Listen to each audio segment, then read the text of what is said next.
Hello, নমস্কার, আদাব। আশা করি সবাই ভালো আছেন, ভালো থাকেন। সব সময় সবার জন্য প্রার্থনা করি ভগবান যেন সবাইকে ভালো রাখেন। তবে আপনাদেরকে আমি প্রায় ভিডিওতেই বলে থাকি, সুশিক্ষা জাতির মেরুদণ্ড। প্রতিটা বাচ্চাকে সুশিক্ষা দিবেন।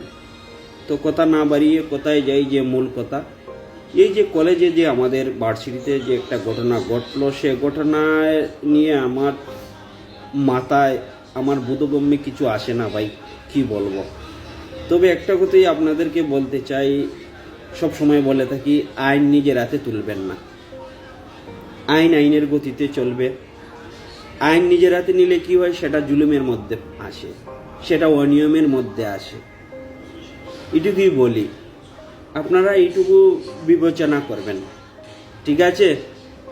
আর আমি আমার দেশের যত এই কর্মকর্তা আছেন সরকারি, এখন তো অস্থায়ী প্রেসিডেন্ট, তো আপনারা যারা আছেন উপদেষ্টা মণ্ডলী, সবাই আপনারা একটু বিবেচনা করবেন। আপনার দেশের প্রতি আপনারা একটু খেয়াল রাখবেন, সেটা আমার অনুরোধ রইল। আর যারা অপরাধী, যারা অন্যায় করবে, তাদের দৃষ্টান্তমূলক শাস্তি হওয়াটা একান্ত প্রয়োজন।